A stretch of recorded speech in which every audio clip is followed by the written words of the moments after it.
79, 80페이지 그 즈음에 있습니다.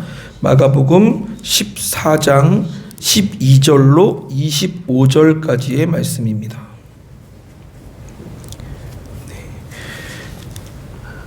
신약성경 79페이지 마가복음 14장 12절입니다.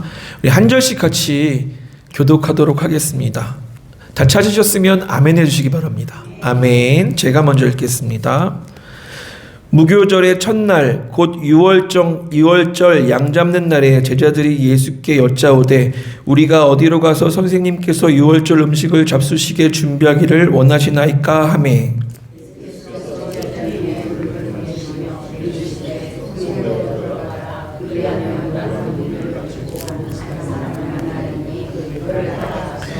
어디든지 그가 들어가는 그 집주인에게 이르되 선생님의 말씀이 내가 내 제자들과 함께 유월절 음식을 먹을 나의 객실이 어디 있느냐 하시더라 하라.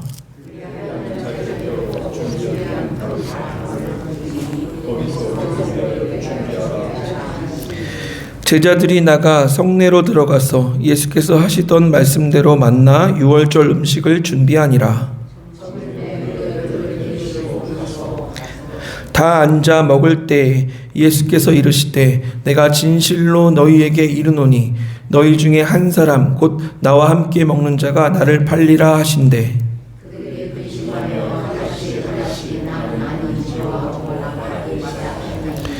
그들에게 이르실 때 12 중에 하나 곧 나와 함께 그릇에 손을 넣는 자니라.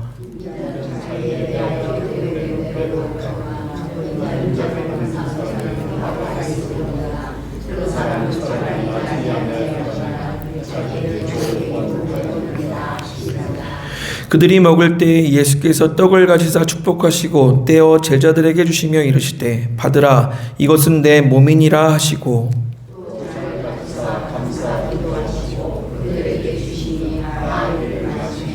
이르시되 이것은 많은 사람을 위하여 흘리는 나의 피 곧 언약의 피니라. 같이 읽겠습니다.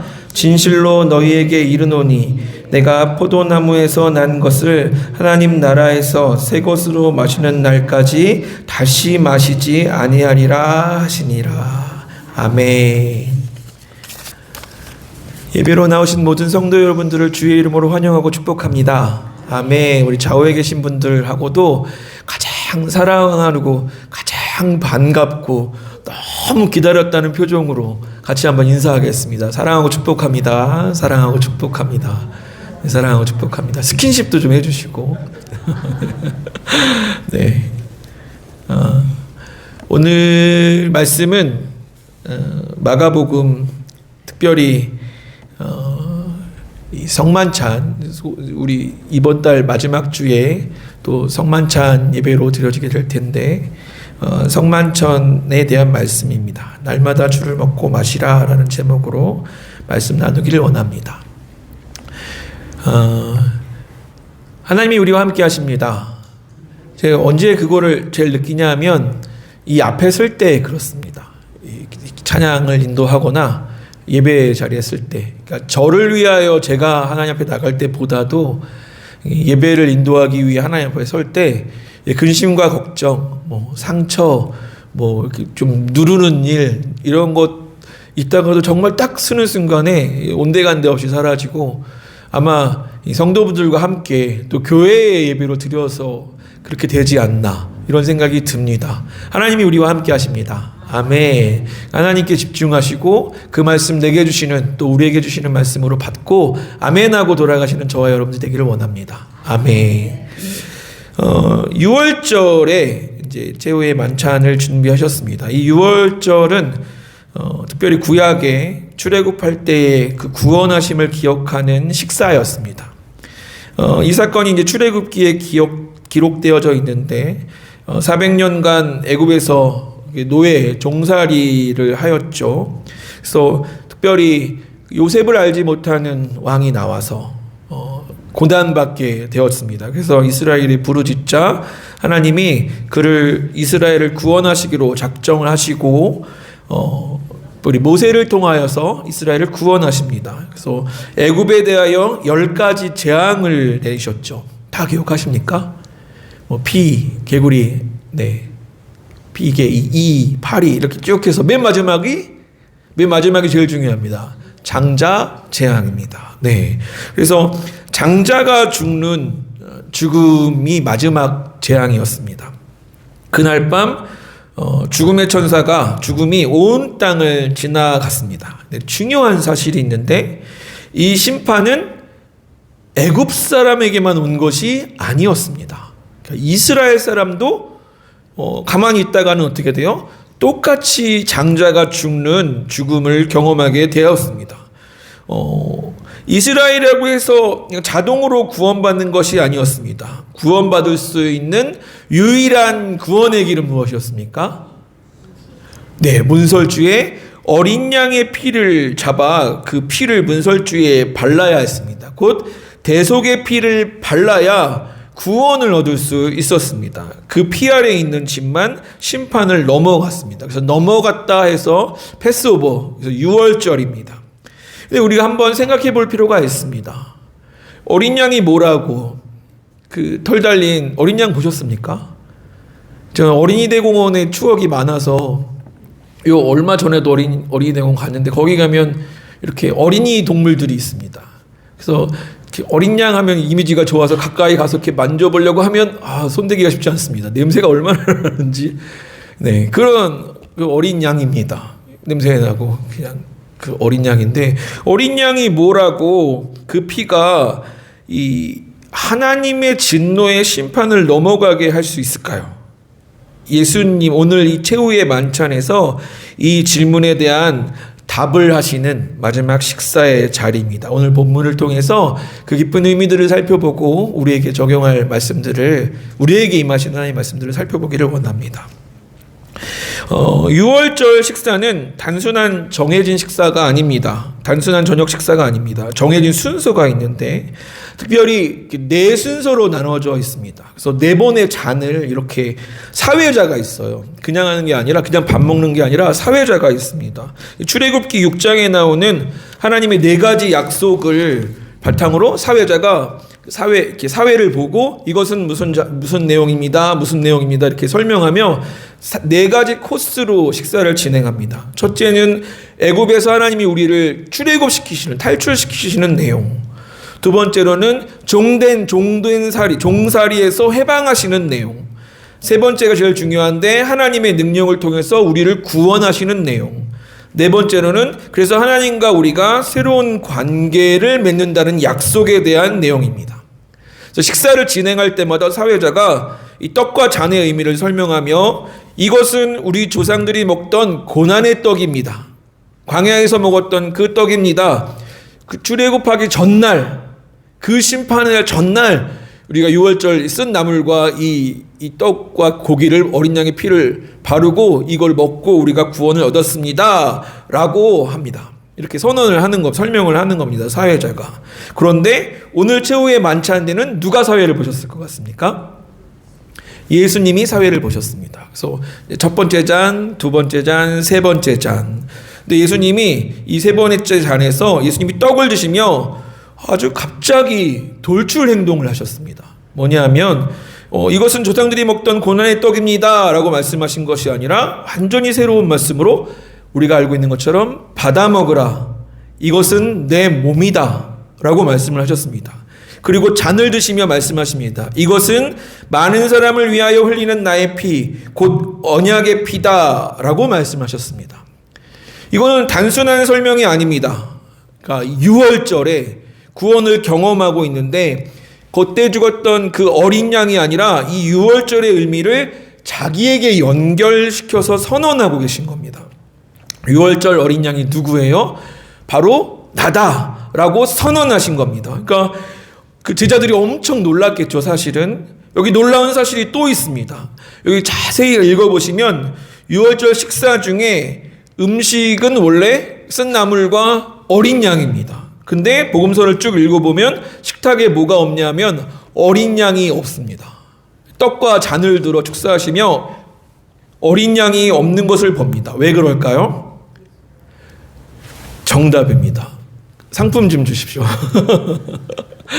네, 어린 양이 식탁 위에 없었는데 어린 양이 바로 식탁 앞에 앉아 계신 예수님이셨기 때문에, 하나님의 어린 양이셨기 때문에 그렇습니다. 그래서 세례 요한은 예수님에 대하여 뭐라고 말했습니까?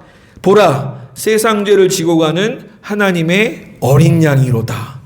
또 이사야 53장에 그는 우리의 죄를 담당하는 어린 양이다 설명하며 그 예수님이 어린 양이다 선언하고 있습니다. 아멘. 제가 얼마 전에 동영상을 하나 봤는데요. 그 복음을 전하는 유대 이스라엘 사람이 자기네 이스라엘 사람한테 성경 말씀을 읽어주는 거예요.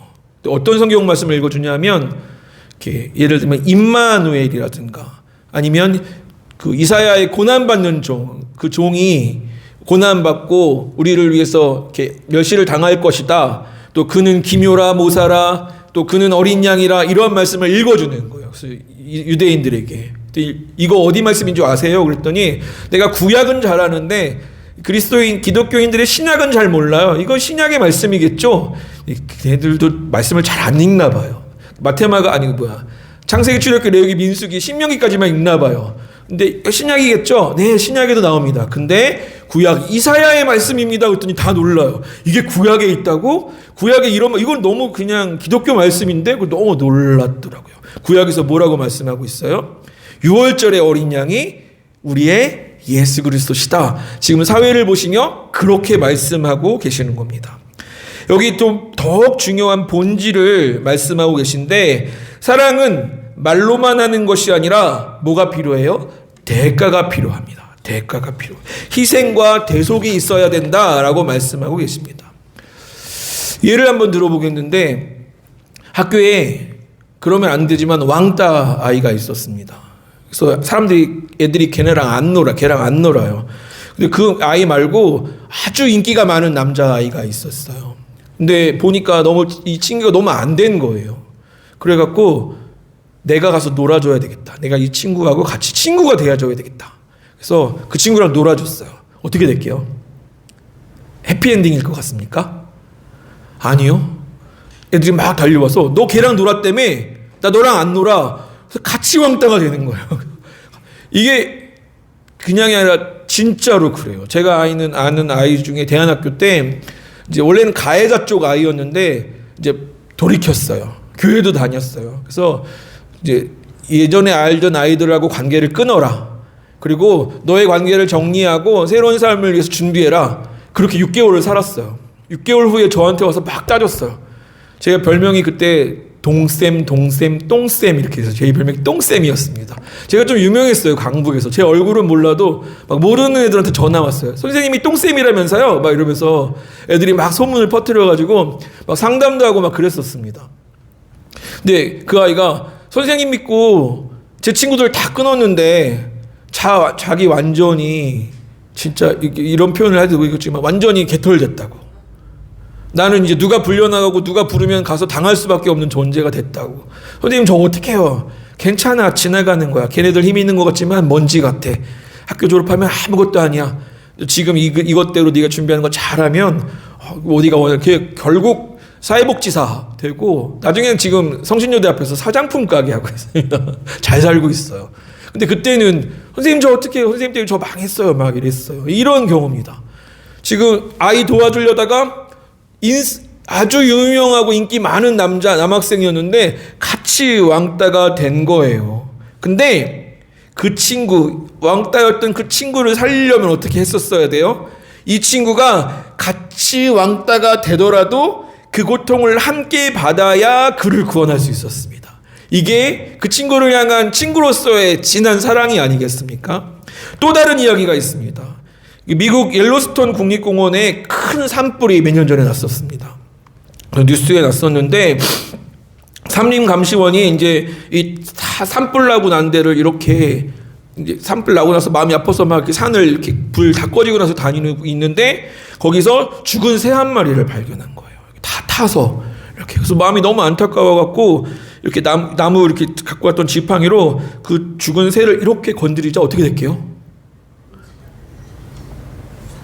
살아났어요? 그랬으면 진짜 기적 같은 일이었을 텐데 살아나지는 않았어요. 다 그냥 통닭됐어요. 통닭 죽었어요. 그 새는 죽었어요. 근데 그 밑에서 새끼 새들이 살아난 거예요. 어미새가 그 새끼를 품고 그냥 거기서 죽은 거예요. 새끼 살리려고. 이렇게 건들자 새끼 새들이 놀라서 이게 진짜로 뉴스에 나왔어요. 그 새의 날개 아래서 새끼 새 3마리가 뛰어나왔습니다. 어미새가 도망가지 않고 그 자리를 지켰습니다. 불을 대신해서 다 그 화마를 맞았습니다. 그래서 그 새끼들이 살아났습니다. 이것이 대속입니다. 실제로 예수님도 그렇게 예루살렘아 예루살렘아 선지자들을 죽이고 내게 파송된 자들을 돌로 치는 자여 암탉이 제 새끼를 날개 아래 모음같이 내가 너희의 자녀를 모으러 한 일이 몇 번이냐. 예수님도 실제로 예루살렘을 자기 날개 아래 모으신 뒤에 우리 대신에 십자가를 받으셨습니다. 이 어린 양의 십자가는 우리 대신 형벌을 받으신 겁니다. 그래서 저와 여러분이 오늘 산 줄로 믿습니다. 아멘. 여기서 한 걸음 더 나아가면 그러므로 우리는 예수를 먹어야 삽니다. 예수님께서 말씀하셨습니다. 받아 먹으라. 이 말은 매우 중요한 말입니다. 음식을 먹어야 힘이 됩니다. 물론 건강한 음식을 먹어야. 요즘 황 목사님이 음식을 잘 조절하셔서 몸무게가 엄청 빠지셔서 한성해지셨습니다. 한번 봐주시죠. 이럴 땐 봐주셔야 돼요. 얼굴이 반쪽이 되셨어요. 저도 한 6kg 빠졌는데 아무도 모르시더라고요. 황 목사님이 너무 잘 빠지셔서. 저는 운동만 열심히 하고 있어서 근육이 들어가고 살이 더 찌는 것 같아요, 요즘. 근데 음식을 먹으면 어떻게 돼요? 살이 찌죠. 건강은 좋은 음식을 많이 먹으면 힘을 얻습니다. 음식을 바라보기만 하면 어떨까요? 그러면 소용이 하나도 없습니다. 아무리 진수성찬 이렇게 차려놔도 보고만 있으면 그냥 굶어 죽는 거예요. 그죠? 보고만 있으면 영양이 되지 않습니다. 음식에 대한 설명을 들어도 배가 부르지 않습니다. 먹어야 합니다. 예수님도 마찬가지입니다. 예수님을 알아야 하지만 그것만으로는 부족합니다. 예수님을 믿어야 할 줄 믿습니다. 받아들여야 할 줄 믿습니다. 그분의 죽음을 나의 구원으로 받아야 합니다. 이것이 예수를 먹는 것입니다. 언제 먹어야 합니까? 매일매일 예수님의 살과 피를 내 안에 채워야 할 줄 믿습니다. 아멘. 예수님이 원하시는 겁니다. 먹으라라고 하셨어요. 그의 피와 그의 살을 그분과의 깊은 교제로 나아가라고 하셨습니다. 우리 유초동부한테 중고동부한테 이번 주에 말했는데 우선순위에 대해서 그렇게 그냥 제일 먼저 해 느낌이 아니라 그분이 나의 생명보다 귀하신 하나님인 줄 믿습니다. 그것을 위해서는 나의 모든 삶보다 귀한 것으로 여겨야 할 줄 믿습니다. 아멘. 아침에 우리 찬성의 할머니하고 큐티를 이렇게 보내드리는데 유충길 권사님이 제일 먼저 아멘 하세요. 그래서 아주 글을 올리기가 무서워요. 올리자마자 얼른 아멘 하셔가지고 너무 힘이 나는데 매일매일 새벽으로 나오시고 권사님 화이팅. 네. 그리고 경건회 하시고 하나님의 뜻이 무엇인지 예배에서 찾으시고 또 그것을 묵상하며 이렇게 되뇌이시고 그것으로 살고 하루를 마무리 짓고 거기서 발견하신 하나님의 뜻을 믿고 의지하는 것, 이것이 예수의 살과 피를 먹는 것이 아니겠습니까? 이것이 주님이 우리 교회를 향한 하나님의 뜻, 그것에 대한 분명한 의지와 믿음이 되지 않겠습니까? 마지막 4번째, 6월절은 원래 가족끼리 6월절 이후에 이제 떠나기 직전에 가족끼리 하는 식사입니다. 그런데 예수님은 가족이 아니라 제자들과 식사하셨습니다. 왜 그랬을까요? 예수님이 새로운 가족을 만들고 계셨기 때문입니다. 예수님의 가족은 혈연으로 묶이지 않습니다. 이 중에 혈연으로 섞이신 분 계십니까? 저분은 나의 사촌, 나의 언니 계십니까? 돈으로 묶이지 않습니다. 학벌로 묶이지 않습니다. 신일고등학교 나오신 분, 합신 나오신 분, 학연으로 엮이지 않습니다. 학벌로도 아니고 국적으로도 묶이지 않습니다. 무엇으로 묶일까요? 네, 하나님이 보내신 예수 그리스도로 묶입니다. 예수님의 피로 묶인, 그래서 교회는 새로운 가족입니다. 우리는 하나님의 가족인 줄 믿습니다. 아멘. 그래서 우리는 옆에 아까 인사하신 분 한번 바라보겠습니다. 이럴 때는 말보다 눈빛 한 번, 손길 한 번이 낫습니다. 아까 못한 스킨십 한번 하겠습니다. 손 한번 꼭 잡아주세요. 내 가족, 내 가족이에요. 내 형제, 엄마, 네, 이모님 되시겠군요. 이모님. 네, 주님이 우리를 가족되게 하신 줄 믿습니다. 네, 몸된 교회고 우리는 하나인 줄 믿습니다. 마지막 결론입니다.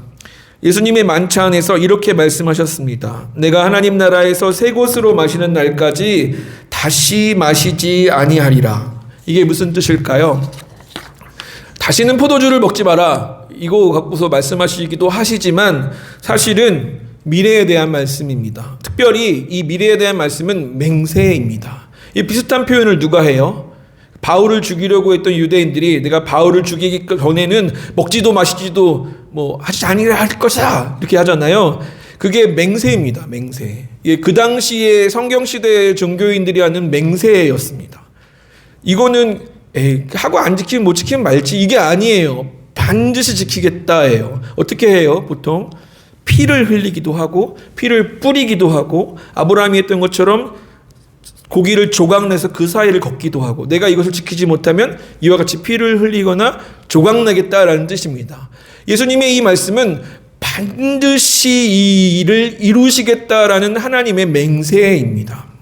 성경이 말합니다. 하나님의 나라에는 이후에 큰 잔치가 있을 것입니다. 큰 만찬이 있을 것입니다.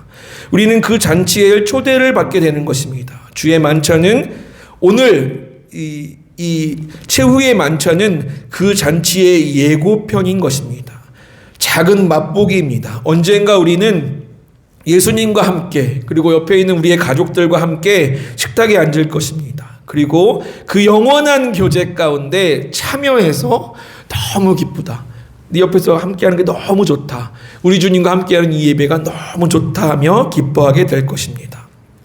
만약 누군가가 묻는다면 그리스도인에 대해 묻는다면 우리는 이렇게 말할 수 있습니다. 나는 죄인이었습니다. 나는 사형 선고를 받았던 자입니다. 하지만 어린 양의 피 아래서 숨었습니다. 그래서 나는 살았습니다.